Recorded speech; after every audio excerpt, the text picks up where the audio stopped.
Good news என்ன தெரியுமா? நல்ல செய்தி என்ன தெரியுமா? ஜீசஸை ஏத்துக்கிட்டேன்னா இப்பதான் உனக்கு லைஃபே தொடங்குது. உள்ளும் புறமும் சென்று உனக்கு மேய்ச்சல் காத்திருக்கிறது. நீ என்ன செய்வன்ல, அவர் உனக்கு என்னவெல்லாம் செய்திருக்கிறார். கர்த்தர் உனக்கு எப்படியெல்லாம் விடுதலை கொடுத்திருக்கிறார். ஆண்டவர் எப்படியெல்லாம் உனக்கு அதிகாரம் கொடுத்திருக்கிறார். அவர் வச்சிருக்கிற ஐஸ்வர்யம் என்ன, அவருடைய வல்லமையின் மகத்துவம் என்ன, உனக்குள்ள இருக்கிற தேவன் எவ்வளவு பெரியவர். நாளுக்கு நாள் அந்த அறிவுல நம்ம வளர்ந்துகிட்டே இருப்போம். எந்த செய்தியை கேட்டாலும் உங்க மனசுல பாரம் ஏறுற மாதிரி இருந்துச்சுன்னா ஸ்டாப் இட். உங்களை விடுதலை ஆக்குற மாதிரி இருந்துச்சுன்னா திரும்பி கேட்டுக்கிட்டே இருங்க.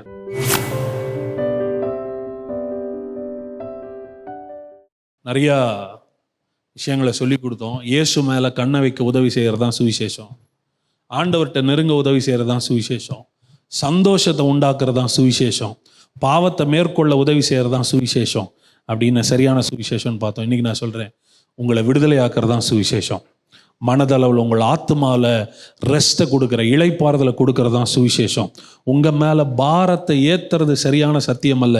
உங்கள் மேலே இருக்கிற பாரத்தை எல்லாம் குறைச்சி உங்களுக்கு இளைப்பாறுதலை கொடுத்து இளைப்பாறுதலிலும் சுதந்திரத்திலும் சுயாதீனத்திலும் நடத்துவது தான் சரியான சுவிசேஷம். ஒழிய ஃப்ரீயாக வர்றவனையும் பிடிச்சி இழுத்து கட்டி வைக்கிறது சுவிசேஷம் அல்ல. கர்த்தருடைய வார்த்தை கேட்கும் போதெல்லாம் உங்கள் மனசளவில் ஒரு ஃப்ரீனஸை நீங்கள் உணரணும். ஆண்டவர் எனக்காசி, அதாவது சுவிசேஷத்தை மாத்திரம் படிக்க ஆரம்பிச்சிட்டிங்கன்னா கர்த்தர் உங்களுக்காக செஞ்சு முடிச்சதெல்லாம் நீங்கள் படித்து முடிக்கவே முடியாது. அவ்வளவு செய்திருக்கிறார், அவ்வளவு மாற்றங்கள், அவ்வளவு நன்மைகள், அவ்வளவு கிருபைகள், அளவற்ற ஐஸ்வர்யானு வேதம் சொல்லுது. எபேசியர் 1ஆம் அதிகாரம் 18ஆம் வசனத்தை வாசிங்களேன். தாம் நம்மை அழைத்ததினாலே நமக்கு உண்டாயிருக்கிற நம்பிக்கை இன்னதென்றும் மகிமையின் ஐஸ்வர்யம் இன்னதென்றும். இப்படி சுவிசேஷம் பாருங்க, அவருடைய பிரேயர் பாருங்க. நான்லாம் ஜெபம் பண்றேன், ஐயோ உங்க கண்ணு திறந்துச்சுன்னா அவர் செஞ்சிருக்கிற நன்மையும் வல்லமையும் ஐஸ்வர்யத்தையும் பார்த்து முடிக்க முடியாதுன்றார். இந்த மகிமையின் ஐஸ்வர்யத்தை பார்க்கும்படி உங்கள் கண்கள் பிரகாசம் உள்ளதா இருக்கணும் நான் வேண்டிக் கொள்றேன். காஸ்பல் ஒரு நியூ வேர்ல்டை உங்களுக்கு திறந்து கொடுக்குது. You will see many new things. சுவிசேஷம் உங்கள் கண்களை திறந்து ஒரு புதிய உலகத்துக்குள்ளே கொண்டு புதுசாக பார்ப்பீங்க. இதுவரைக்கும் பாராததையெல்லாம் பார்ப்பீர்கள். கர்த்தர் உங்களுக்காக அத்தனை செய்திருக்கிறார்.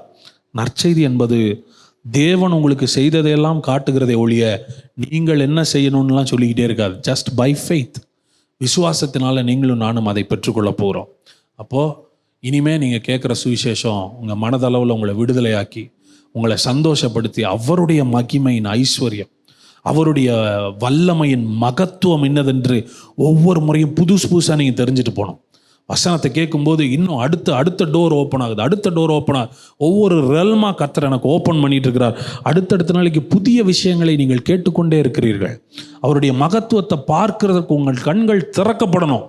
சரியான சுவிசேஷம் அடுத்தடுத்த நிலைக்கு உங்களை கொண்டு போகும். இயேசு சொன்னார், நானே வாசல், ஒருவன் என் வழியாய் உட்பிரவேசித்தால் உள்ளும் புறமும் சென்று மேய்ச்சலை கண்டடைகிறான்.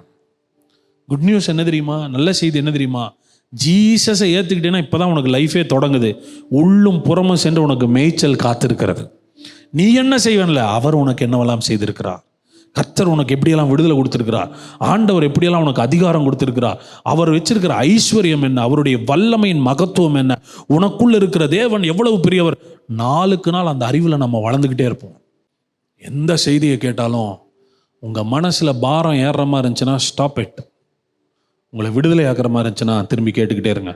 அந்த சத்தியம் மரண பயத்திலேருந்து விடுதலை ஆக்கணும், பாவத்திலிருந்து உங்களை விடுதலை ஆக்கணும், பலவீனத்திலிருந்து உங்களை விடுதலை ஆக்கணும், சோர்விலிருந்து விடுதலை ஆக்கணும், குற்ற உணர்விலிருந்து விடுதலை ஆக்கணும், தாழ்வு மனப்பான்மையிலிருந்து விடுதலை ஆக்கணும்.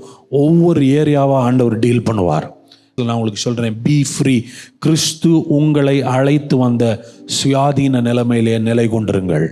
மறுபடியும் அடிமைத்தனத்துக்கு போயிடாதீங்க. You are called for freedom. நீங்கள் சுதந்திரமாக இருக்க அழைக்கப்பட்டவர்கள், சுயாதீனத்தில் வாழ அழைக்கப்பட்டவர்கள். மறுபடியும் எதுவும் உங்களை பாரப்படுத்தி அமுத்தக்கூடாது, உங்களை வேதனைப்படுத்தக்கூடாது, உங்களை பின்னாக இழுக்கக்கூடாது. Be free in the name of Jesus. வார்த்தையினால் நீங்கள் விடுதலை ஆகுங்கள். நீங்கள் எந்த மனுஷனுக்கும் அடிமைகள் கிடையாது, எந்த சிஸ்டத்துக்கும் அடிமைகள் கிடையாது. நீங்கள் தேவனுடைய பிள்ளைகளாகவே நீங்கள் இருக்கிறீர்கள். அவர் எல்லாவற்றிலிருந்து எங்களை விடுதலை ஆக்கியிருக்கிறார். சத்தியத்தை அறி அந்த விடுதலையை நாங்கள் அனுபவிக்கிறோம். பாரத்தை சுமக்கிறது மோசேயின் ஆசனம், விடுதலை கொடுக்கிறது இயேசு கிறிஸ்துவின் வார்த்தைகள். ஆமென்.